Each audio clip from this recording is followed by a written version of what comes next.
Dernière nouvelle 24 heures. L'industriel breton Vincent Bolloré a été placé en garde à vue mardi à Nanterre dans une enquête sur des soupçons de corruption autour de l'attribution de concessions portuaires en Afrique de l'Ouest, a appris l'AFP de sources proches du dossier, confirmant une information du Monde. Par AFP publié le 24/4/2018 à 11h52 mis à jour le 24/4/2018 à midi 26. L'homme d'affaires breton est entendu dans les locaux de l'Office central de lutte contre la corruption et les infractions financières et fiscales, OCLCIFF. Une information judiciaire a en effet été ouverte à Paris pour corruption d'agents publics étrangers, et qui vise à déterminer si le groupe Bolloré a utilisé ses activités de conseil politique pour obtenir en 2010 la gestion des ports de Lomé, au Togo, et de Conakry, en Guinée.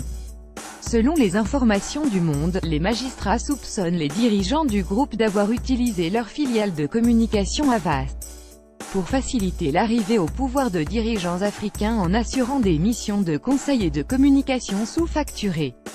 Et dans un seul objectif, obtenir les concessions portuaires des lucratifs terminaux à conteneurs. Deux autres cadres du groupe, Gilles Alix, directeur général du groupe Bolloré, et Jean-Philippe Dor, responsable du pôle international de l'agence de communication AVA, ont également été placés en garde à vue.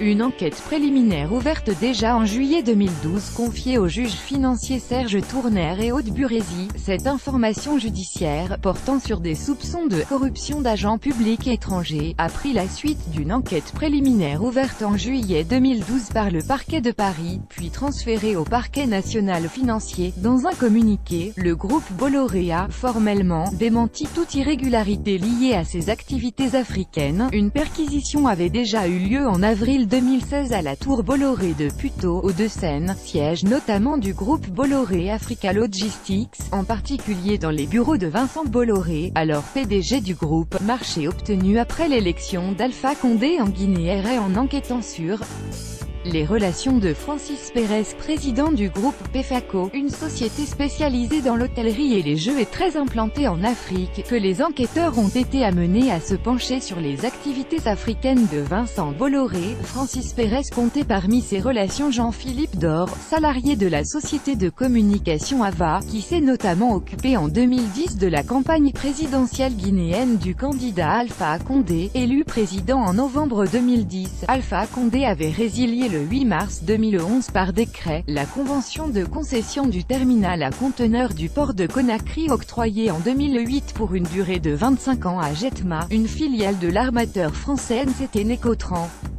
Le gouvernement guinéen avait confié quelques jours plus tard la gestion du port au groupe Bolloré, déclenchant une bataille judiciaire entre les deux rivaux. Le groupe Bolloré avait été condamné en 2013 à verser plus de 2 millions d'euros à NCT Nécotran pour solder ce litige, et la concession du port de Lomé après l'élection de Faure Gnassingbé au Togo. Jean-Philippe Dor s'était également chargé d'une partie de la communication du jeune président togolais Faure Gnassingbé, qui avait succédé à son père Gnassingbé Eyadema à la tête du pays. En 2010, année de la réélection de Faure Gnassingbé, le groupe Bolloré remportait la concession du terminal à conteneurs du port de Lomé pour une durée de 35 ans, une décision elle aussi contestée par un concurrent.